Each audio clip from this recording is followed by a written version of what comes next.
જૂનાગઢ રાજુ સોલંકીના તારીખ 12 જૂન 2024ના રોજ જૂનાગઢ બાઇક રેલીથી બાબા સાહેબ આંબેડકરના સ્ટેચ્યુને ફુલહાર કરી જેતપુર વીરપુર ગોંડલ જવા રવાના થશે। ગોંડલ આંબેડકર ચોક માંગ એક સભાનું આયોજન કરેલ છે, જે માટે આજરોજ જૂનાગઢ ખાતે રાજુ સોલંકીને સમર્થન દેવા પધારેલા ઉનાકાંડના ભોગ બનનાર બાલુભાઈ સરવૈયા અને તેમનું સાથી મંડળ હાજર રહેલ। વિશેષ માંગ આ રેલી માંગ ધારાસભ્ય શ્રી જિગ્નેશ મેવાણી તથા ચંદ્રશેખર આઝાદ સાહેબ હાજર રહેશે એવું રાજુભાઈ સોલંકી જણાવેલ।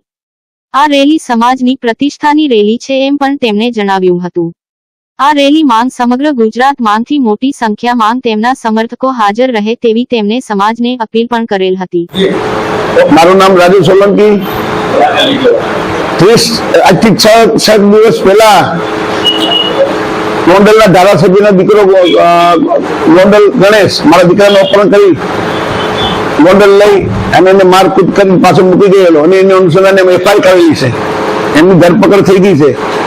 એમાં 3-4 આરોપીઓ હજી બાકી છે। ત્યારે અમે જુનાગઢથી બાબા સાહેબ તીર્થે ફૂલહાર વિધિ કરી અને અમે ગોંડલ મુકામે અસ્તિત્વતા દલિતોની અસ્તિત્વનો સવાલ છે, અસ્તિત્વનું સર્કસ લઈને અમે જવાના છીએ, જેથી કરીને બીજા કોઈ દીકરા ઉપર આવો બનાવ ના બને। મને જયરાજસિંહનો મેસેજ પણ આવ્યો હતો કે અમારો દીકરો પકડાઈ ગયો, હવે તું આ આંદોલન ના કર, પણ મારા માટે આ આંદોલન નથી। અમે અહીંથી 2000 બાઇક લઈ અને બાઇક રેલીથી ગોંડલ જવાના છીએ। ક્યાંય પણ રસ્તામાં આ બાઇક રેલી કે કોઈ ગામડેથી આવતા માણસો પર હુમલો થાય કે એને ઈજા પૂગે તો સંપૂર્ણ જવાબદારી આ જયરાજસિંહની રહેશે।